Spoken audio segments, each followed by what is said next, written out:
السلامة، مرحبا بكم في قناتكم لاله ساره البسكريه. ان شاء الله تكون اموركم هانيه. رجعت لكم فيديو جديد راح نحضروا فيه مع بعض غاتا باذنجان. هذا اول غاتا تعلمته ملي كنت صغيره، علمته لي اختي هاجر، اختي الكبيره ربي يحفظها. هذا من احب الغاتا على قلبي، نموت عليه يعني. الغاتا هذا نشتيه ياسر وسهل وممطو بحشوه لذيذه جدا. وحبيت نشارك معكم واحد الروتين صغير فقط. اذا حابين تعرفوا الوصفه والمقادير تاع الغاتا هذا وش هو الروتين اللي حنشاركه معكم، تابعوا الفيديو حتى الاخير. اولا نحتاج هنايا باذنجان، يعني حسب افراد العائله تاعك. انا كان عندي الباذنجان هذا، ما كانوش الحبات كل يعني كيف بعضهم، كانوا حبات صغار وحبات كبار، بصح ما عليهش. هنا كنت ديجا غسلت الباذنجان وراح نقطعه الى شرائح. مانيش راح نقشرو، اللي تحب تقشر الجوانب يعني تاع الباذنجان تقشرهم، واللي تحب دير كيما انا دير. انا ما نحبش نقشرو، نحب ناكلو يعني بالقشره تاعو. راح نقطعه الى شرائح بهذه الطريقه، ونعاود ندير له الملح ونقليه.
بعد ما نقلي الباذنجان خليه بجهه يبرد.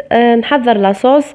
هنا نحتاج 3 حبات طماطم مرحيين، مغرف صغيره هريسه، مغرف ماكله طماطم، سنينات ثوم كنت هرستهم، ورقه ولا زوج تاع رند، زنجبيل اخضر، نص مغرف صغيره فلفل كحل، مغرف صغيره كركم، ومغرفة صغيرة كاري وملح. الكاري اذا عاد متوفر عندك ديري، اذا عاد مش متوفر ديري غير فلفل كحل ولا الكركم. هنا ندير نقلي الثوم الساعة، من بعد نضيف عليه الطماطم الخضرة كما نقول المرحية، ومن بعد نزيد نضيف الطماطم مصبرة والهريسة، ونضيف التوابل اللي قلت لكم عليها، ونسكرفج شويه تاع زنجبيل اخضر. اذا عندك زنجبيل اخضر ديري، اذا ما عندكش ديري زنجبيل اون بودغ. وندير الرند وندير شويه ما يعني قيس فنجان برك تاع ما نكثرش ياسر، لاني مش حابه لاصوص تجيني جاريه. وندير رشه تاع سكر ونطيب لاصوص تاعي مليح.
هنا راح نحضر لافاغ تاع الباذنجان. نحتاج فرماج، معدنوس مقطع رقيق، سنه تاع ثوم، ورشه تاع فلفل كحل.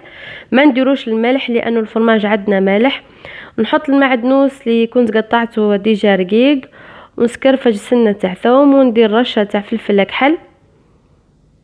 هنا الفرماج نتيا وحسب الكونتيتي اللي درتيها تاع الباذنجان، يعني نتي وافراد العائله تاعك، مش شرط يعني ندير الكميه اللي درتها انا. المهم يكون الفرماج طري. هذا نخلطه مليح الباذنجان، عفوا الفرماج مع المعدنوس والثوم فلفل كحل. انا نشتيها لافاغس هذه تعجبني ياسر، عندها واحد الطعم واحد المذاق بنين. وما تديروش الملح لانه الفرماج عندنا راهو مالح. هنا جبت ان بلا ونحط لاصوص اللي كنت طيبتها ديجا. نديرو غير شويه، ما نكثروش ياسر لانه بعد رايح نزيد نعاود ندير يعني من الفوق، نمشي لاصوص كامل على البلا. ونبدا نفاغسي الباذنجان تاعي بهذه الطريقه، يعني غير نروليه، طريقه سهله جدا.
كما شفتوا بعد ما لفيت الباذنجان ودرت لاصوص، رشيت عليه بشويه نعناع يابس محرتت. النعناع راح يعطيه مذاق رائع، بنه مختلفه.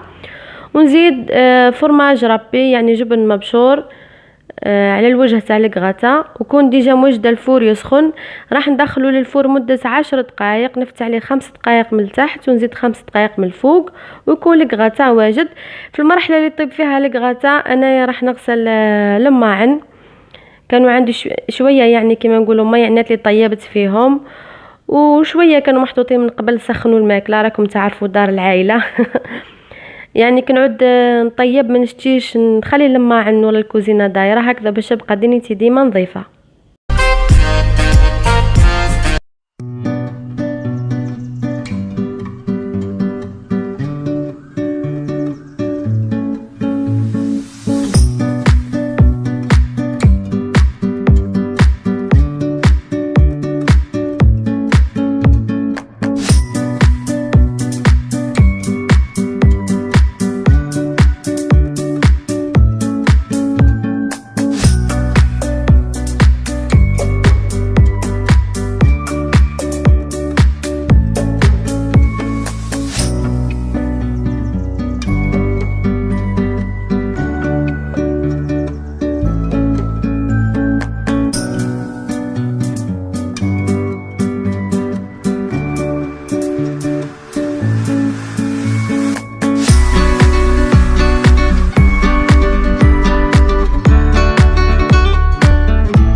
هذا الكغاتا عندنا راهي واجده، جات ما شاء الله. كيما قلت لكم في البدايه تاع الفيديو، هذا اول كغاتا تعلمته من لي كغاتا اللي بديت نطيب فيهم كامل ملي كنت صغيره. علمته لي اختي الكبيره هاجر، ربي يحفظها وربي يسعدها وربي يهنيها. يعني تعلمت منها ياسر حوايج، هي ولا ماما يعني علموني ياسر حوايج، نشكرهم ياسر.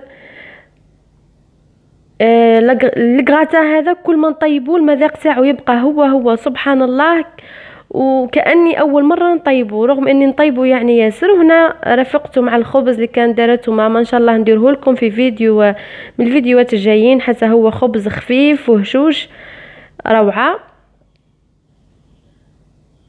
هذا الكغاتا نديروه وجبه تاع غدا، ديروه وجبه تاع عشاء، ديروه يعني يجوكم ضياف، ديروه كيما نقولوا حنا دوزيام بلا في رمضان مع شربه ولا حريره ولا انسوب وسلطه وخبز الدار ولا هكذا خبز الكوشه، وانتم متهنيين.